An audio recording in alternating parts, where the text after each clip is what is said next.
12th के लिए NPO chapter के बारे में बताने जा रहे हैं, अर्थात ऐसी संस्था जिसका उद्देश्य लाभ कमाना नहीं हो, प्रॉफिट पर्पस नहीं हो, प्रॉफिट मोटिव नहीं हो, है ना।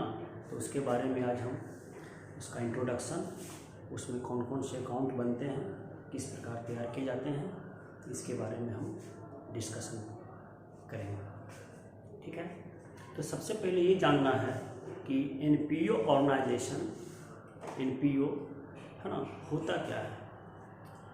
अब तक आपने 11th में पढ़ा कि ट्रेडिंग PL अकाउंट ये सब बनाया, है ना, कैशबुक भी बनाया, कैश अकाउंट भी खोला, बहुत सारे। लेकिन ये सारी जो चीज़ें थी वो वैसे बिजनेस ऑर्गेनाइजेशन के लिए थी जिसका उद्देश्य लाभ कमाना था, अर्थात ऐसे संस्था के लिए था जिसका उद्देश्य लाभ कमाना।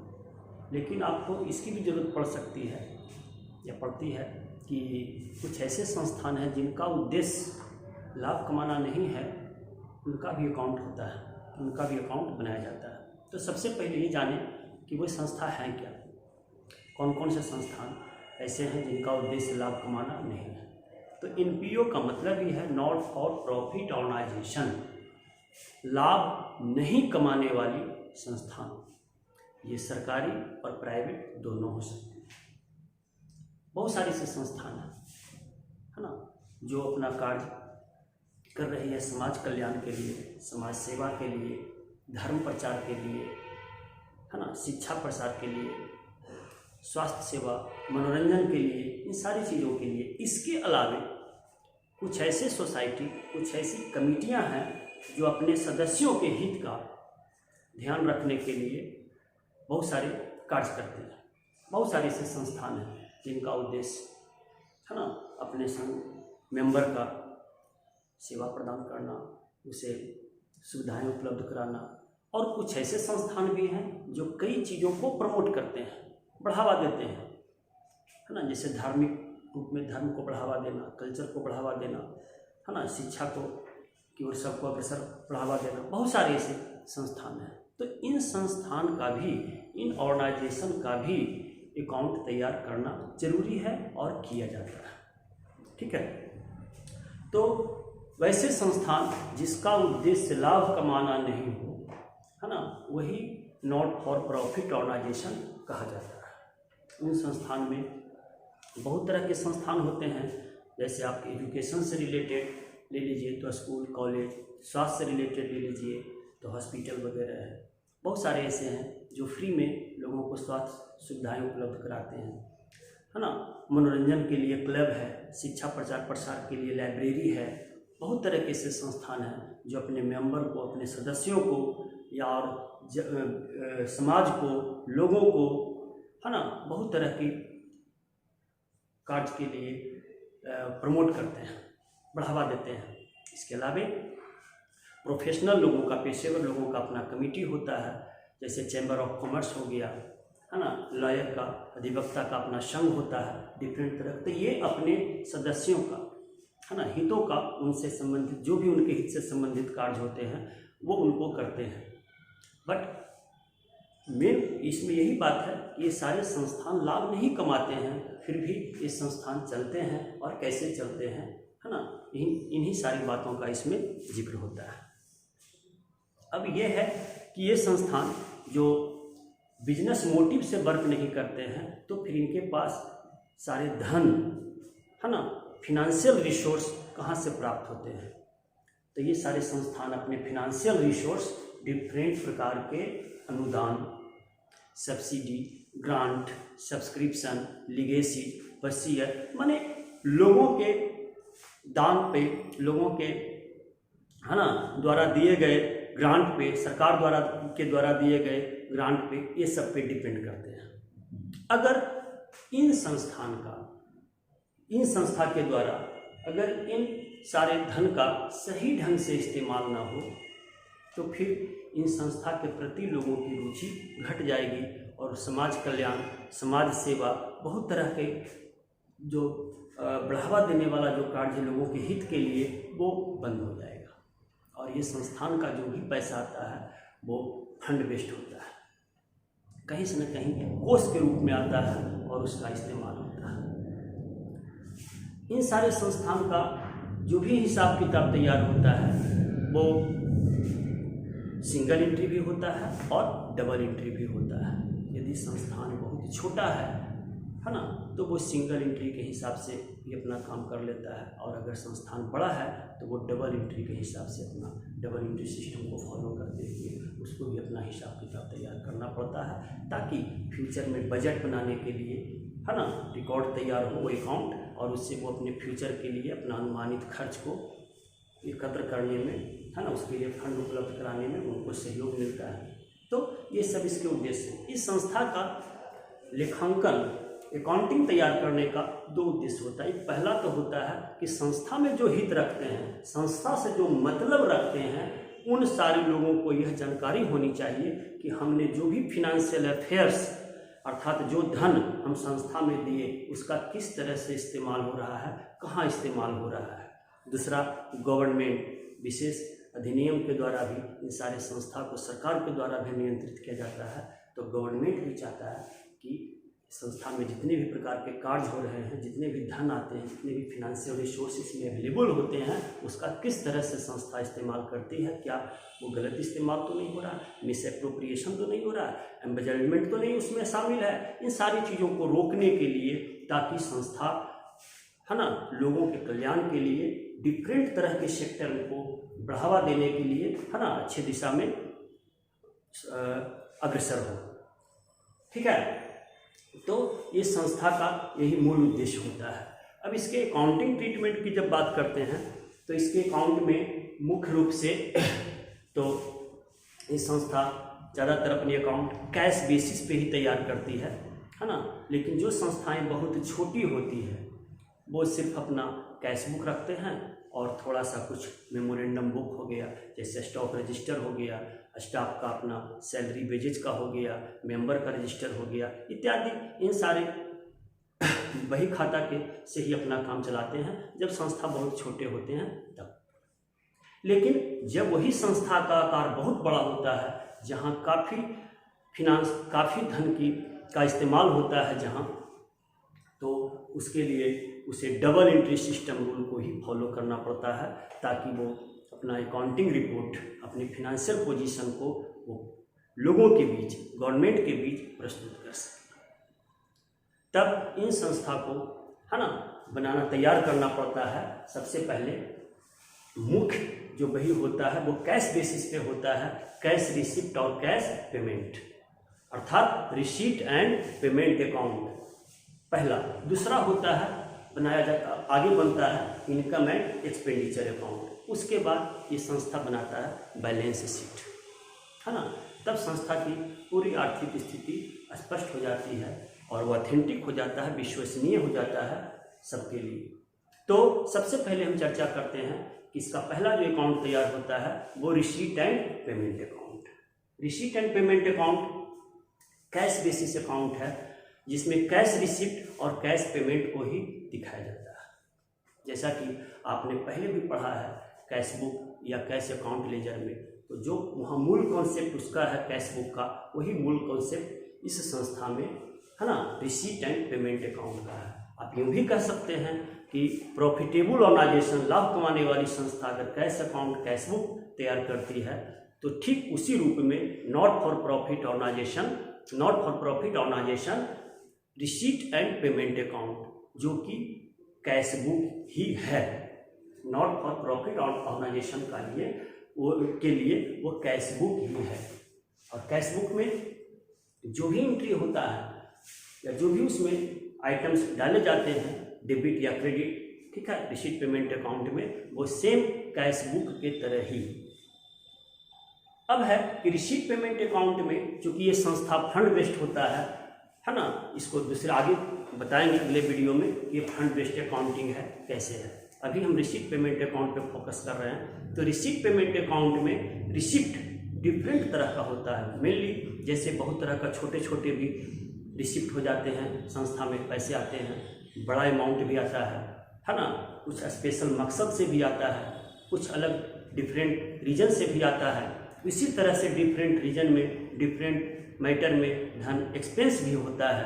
तो चूंकि receipt payment account cash basis account है, इसमें only cash transactions, cash means bank balance भी, हम इसमें बैंक को छोड़ करके बात नहीं कर रहे हैं। कैश का मतलब ऑर्गेनाइजेशन का पैसा अगर संस्था में है तो कैश है, वही पैसा अगर बैंक में रखा हुआ है तो बैंक बैलेंस बोलते हैं। तो हम दोनों की बात करते हैं, कैश और bank. Cash book, cash account बोलने का मतलब रिसीट पेमेंट अकाउंट में कैश बेसिस बोलने का मतलब कैश और बैंक दोनों के बारे में बोला जा रहा है। ठीक है, तो ये संस्था में इसमें रिसीट पेमेंट अकाउंट का मूल यही आधार है कि कैश, चाहे वह कैश दो तरह का होता है, रेवेन्यू और कैपिटल। चाहे वह कैश रेवेन्यू नेचर का इनकम के रूप में हो, रिसिप्ट के रूप में, या कैपिटल नेचर रिसिप्ट के रूप में होता है, वो रिसिप्ट में जाता है। दूसरी बात कि वह पैसा चाहे जिस ईयर में आप रिसीट एंड पेमेंट अकाउंट तैयार कर रहे हो, उस वर्ष से रिलेटेड, चाहे वह कैश हो, चाहे लास्ट ईयर का ड्यूज था वो इस वर्ष में आ रहा हो, चाहे नेक्स्ट ईयर के लिए एडवांस हो वो आ रहा हो, चाहे वो रेवेन्यू नेचर हो, चाहे वो कैपिटल नेचर हो, किसी भी तरह से अगर जिस वर्ष आप रिसीट पेमेंट अकाउंट तैयार कर रहे हैं उस वर्ष में जो भी कैश आ रहा है वो रिसीप्ट में जाता है। ठीक है, जस्ट इसका अपोजिट, चाहे आप रेवेन्यू नेचर एक्सपेंडिचर में कैश पेमेंट कर रहे हो, चाहे आप कैपिटल नेचर एक्सपेंडिचर में कैश पेमेंट कर रहे हो, ठीक है, जिस तरह से भी आपके यहाँ से कैश निकल रहा, चाहे लास्ट ईयर का ड्यूज को अभी पेमेंट किया जा रहा हो, चाहे नेक्स्ट ईयर के लिए एडवांस दिया जा रहा हो, तो ये सारे जिस वर्ष में अगर कैश आउटगोइंग हो रहा है, कैश पेड हो रहा है, तो रिसीट पेमेंट अकाउंट के वो पेमेंट साइड जाता है। तो रिसीट पेमेंट अकाउंट का सबसे पहले शुरुआत होता है ना, उसका इस तरह से टेबल तैयार होता है रिसीट एंड पेमेंट अकाउंट का। ठीक है, रिसीट एंड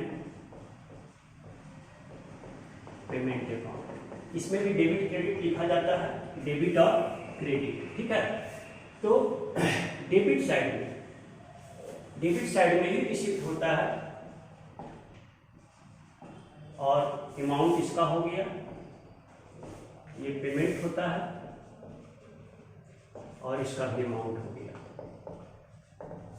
तो रिसीट पेमेंट अकाउंट चूंकि कैश बुक या कैश अकाउंट की तरह होता है, कैश होता है, cash in hand, cash at bank, जो भी, तो ये काम करता है एसेट्स अकाउंट कहिए या रियल अकाउंट। आपने जो डबल एंट्री सिस्टम का रूल पढ़ा, पर्सनल, रियल, नॉमिनल, तो रिसीट पेमेंट अकाउंट जो कि कैश बेसिस होता है इसलिए ये रियल अकाउंट का होता है।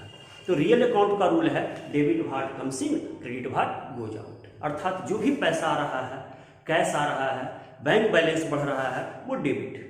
यदि संस्था का कोई भी एक्सपेंडिचर के कारण कैश आउट गोइंग हो रहा है, कैश बैंक से पेमेंट हो रहा हो या कैश पेमेंट हो रहा हो, तो वो पेमेंट से आ जाता है। तो सबसे पहले इस अकाउंट का शुरुआत होता है ओपनिंग बैलेंस। अगर संस्था पुराना है तो पिछले साल का जो उसका कैश बैलेंस, पिछले फाइनेंशियल ईयर का जो उसका कैश बैलेंस बचा हुआ है, उसको सबसे पहले लिखा जाता है ओपनिंग, टू ओपनिंग, है ना, बैलेंस। ओपनिंग बैलेंस में यदि कैश हो या बैंक, ये दोनों लिखा जाता है। सबसे पहले ओपनिंग कैश, बैंक, कैश या बैंक बैलेंस, दोनों जो भी हो दोनों को लिख देते हैं। इसके बाद डिफरेंट तरह का आइटम होता है, कुछ का इसको हम एग्जाम्पल दे करके, ऐसे आपका बुक में, 12th का बुक में दिया हुआ है टेबल रिसीट पेमेंट का, उससे भी आप इसको बढ़िया से अच्छे ढंग से, चूंकि इतने सारा बहुत सारे इसमें आइटम्स हैं, उसको सारे बोर्ड पर तो लिख नहीं सकते हैं, लेकिन कुछ कुछ जो उसके मेन है 2-4, ताकि कॉन्सेप्ट क्लियर हो। हम जो क्लास दे रहे हैं ये स्टूडेंट्स को इसलिए दे रहे हैं ताकि उनका किसी भी चैप्टर में, आगे सारे चैप्टर का हम थोड़ा जो भी मेन स्ट्रक्चर है वो हम अपने यूट्यूब में बना करके वीडियो डालते रहेंगे, ताकि स्टूडेंट्स का जो भी कन्फ्यूजन कॉन्सेप्चुअल होता है वो दूर हो जाता है। क्योंकि बहुत सारे स्टूडेंट्स को हम देखते हैं कि वो न्यूमेरिकल तो सोल्व कर लेते हैं, लेकिन आंसर ले आते हैं, लेकिन कॉन्सेप्ट उनका क्लियर नहीं होता है, वो प्लस माइनस पता नहीं किस तरह से कर लेते हैं। लेकिन नहीं, अकाउंट्स में पूरे कॉन्सेप्ट क्लियर होना चाहिए। जब भी अकाउंट्स का कोई भी टर्म को सोल्व करें तो उसमें क्यों, कैसे, ये 2-3 क्वेश्चन उठा करके दिमाग में ही उसको सोल्व करें तो अकाउंट्स ज़्यादा आपका बेहतर होगा, ज़्यादा उसमें समझ पाइएगा। इसी को कॉन्सेप्ट कहा जाता है, क्यों, कैसे, है ना, किस तरह का जवाब अगर आप खोज लिए, मिल गया तो आपको कॉन्सेप्ट क्लियर हो जाएगा। तो सबसे पहले ओपनिंग बैलेंस को डाला गया, इसके बाद मान लेते हैं इसका किसी भी एनपीओ संस्थान का, है ना, मूल रूप से जो इनकम जो होता है रेवेन्यू नेचर का, वो माना जाता है सब्सक्रिप्शन। ऐसे तो बहुत सारे इनकम है, तो चलिए इधर हम लिखते हैं टू सब्सक्रिप्शन। अब सब्सक्रिप्शन में यहाँ बता देते हैं, चाहे वो लास्ट ईयर से रिलेटेड आए, चाहे करेंट ईयर से रिलेटेड आए, चाहे नेक्स्ट ईयर से रिलेटेड आए, अगर आ रहा है तो सब्सक्रिप्शन इधर। इसमें एक्रूवल बेसिस पर तो पूरे अकाउंट को तैयार किया जाता है, फाइनल अकाउंट बैलेंस शीट तक, but receipt and payment account only cash basis पे होता है। एक्रूवल कॉमर्शियल बेसिस पे ये नहीं होता है। कॉमर्शियल बेसिस में दोनों होता है, कैश और एक्रूवल, बाकी बकाया ये सब जो होता है वो भी, बट यहाँ सिर्फ रिसीट पेमेंट अकाउंट में ओनली कैश बेसिस होता है। तो चाहे सब्सक्रिप्शन लास्ट ईयर का हो, पिछले साल कभी का बकाया हो, करेंट ईयर का के लिए आ रहा हो, या नेक्स्ट ईयर के लिए एडवांस आ रहा हो, ऐसा आपको टेबल में दिया हुआ है, वो सब इधर रिसीट चढ़ जाता है, तो सब्सक्रिप्शन हो गया। इसी तरह से और बहुत तरह का, अगर संस्था पर डिपेंड करता है कि कैसे संस्था, क्लब है, लाइब्रेरी है, अगर उसका हॉल वगैरह कहीं आप यूज करने के लिए किसी को दिया जाता है संस्था की ओर से, तो उससे रेंट लिया जाता है, तो वो भी रेंट हो सकता है इसका इनकम, रेंट ऑफ हॉल, ठीक है, रेंट ऑफ हॉल होता है। और बहुत तरह के इसमें है। अब देखिए इसमें एक और स्पेशल टर्म है जो आपको टेबल में मिलेंगे, जिसका कि मीनिंग समझना थोड़ा दिक्कत हो जाता है, लीगेसी। लीगेसीज का हिंदी होता है वसीयत। लीगेसीज के माध्यम से जो भी आता है ना, लीगेसीज, है ना, लीगेसीज के माध्यम से जो भी इनकम आता है वह भी रिसिप्ट में ही जाता है। जबकि लीगेसीज के बारे में एक स्पेशल नोट है जो कि आपको हम बता देते हैं। वसीयत, वसीयत का मतलब है कोई भी आदमी अपने जीवन में, है ना, अपनी सारे संपत्ति किसी संस्था के नाम लिख देता है, इस रूप में कि मेरे मरने के बाद मेरे सारा संपत्ति, चाहे वो कैश हो, फिक्स्ड एसेट्स हो, जो भी हो, वो सब संस्था के नाम हो जाएगा, अर्थात वह सब संस्था का हो जाएगा। तो ऐसे संपत्ति, ऐसे डोनेशन को, ऐसे दान को वसीयत कहा जाता है। तो वसीयत नॉन रिकरिंग नेचर का जनरली होता है, एक बार कोई देता है, बार बार तो देता नहीं है। अर्थात अगर आपसे कोई लीगेसीज के बारे में पूछे कि किस प्रकार का इनकम है, तो डायरेक्ट बेहिचक आप इसे बोलिए ये कैपिटल नेचर इनकम है, पूंजीगत आय है। जबकि सब्सक्रिप्शन रेवेन्यू, रेंट रेवेन्यू है, लीगेसीज है ना, तो ये रिसिप्ट हो रहा है, इसमें जो भी कैश आ रहा है, जो भी, है ना, कैश वैल्यू करके जितने भी चीज आ रहे हैं कैश, वो सब जाएगा। जो भी इसमें कैश बैंक बैलेंस की बात कर रहे हैं तो वो आता है रिसिप्ट में। इसी प्रकार से डोनेशन भी हो सकता है ना, डोनेशन दान होता है।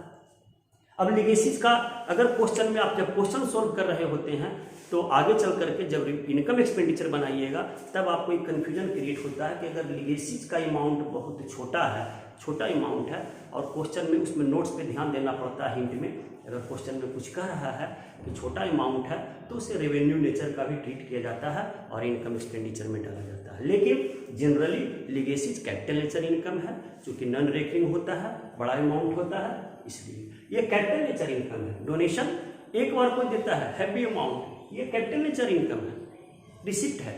तो चाहे कैपिटल नेचर हो, जैसा कि हमने सब्सक्रिप्शन में भी बताया, चाहे लास्ट ईयर से हो, किसी प्रकार से अगर कैश आ रहा है, जिस वर्ष में आप अकाउंट तैयार कर रहे हैं रिसिप्ट पेमेंट, उस वर्ष में जो भी पैसा आ रहा है वो सब जाता है रिसिप्ट साइड।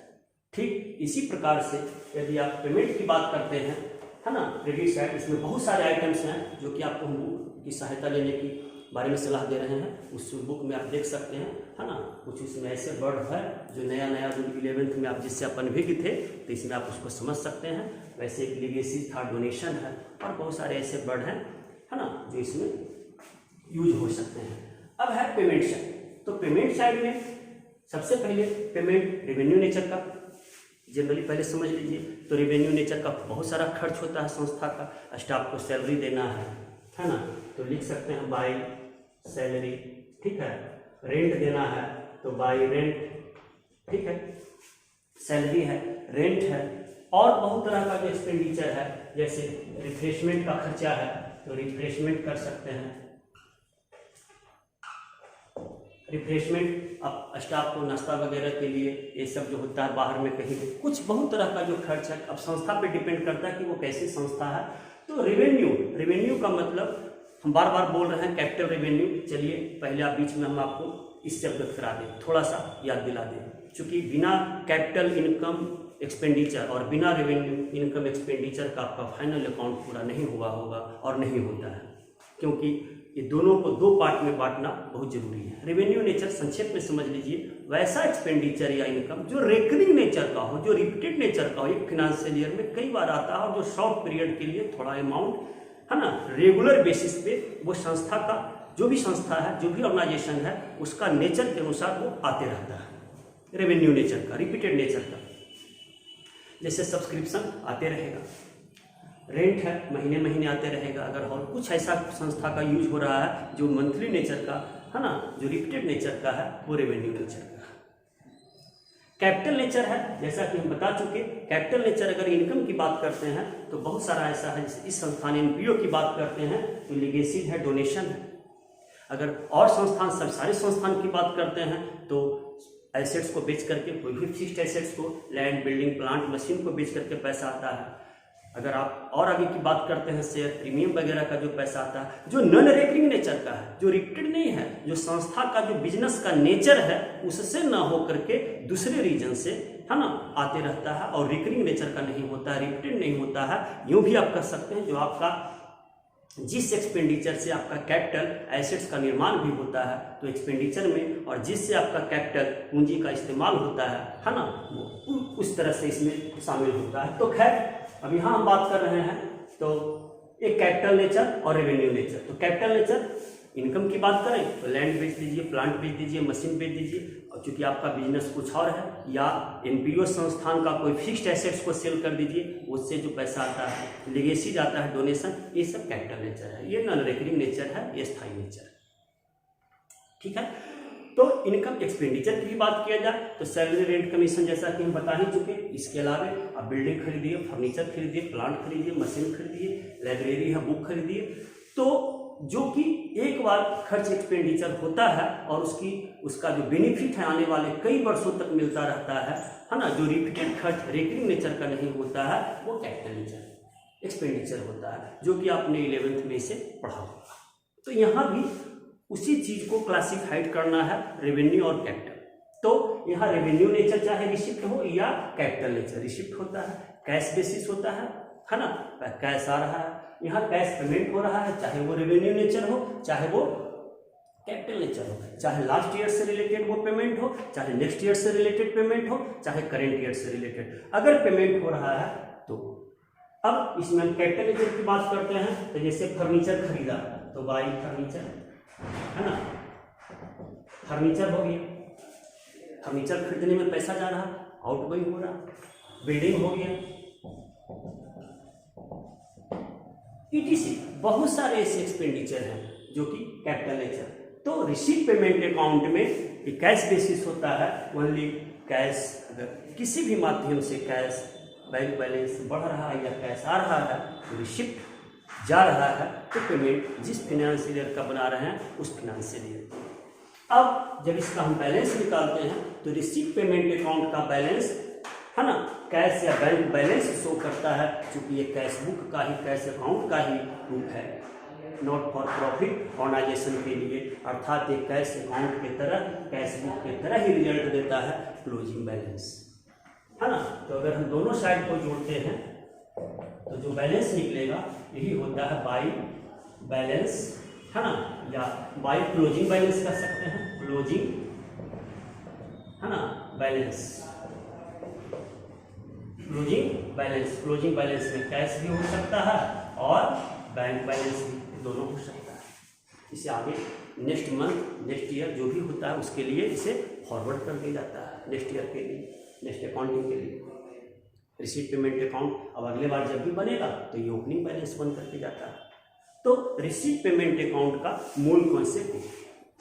अगर कोई भी स्टूडेंट हमारा क्लास आपको अच्छा लगता है, समझ में आता है, चूँकि मेरा मोटो है कि हम कॉन्सेप्चुअल बेसिस पे क्लास क्लियर कराएं, तो अगर आप विशेष रूप से कोई न्यूमेरिकल सोल्व करवाना है, करना है, रेगुलर क्लास करना है, तो हमसे संपर्क कर सकते हैं। मेरा कॉन्टैक्ट नंबर से जूम ऐप के माध्यम से आपको हम कनेक्ट करके रेगुलर क्लास भी हम ऑनलाइन दे सकते हैं।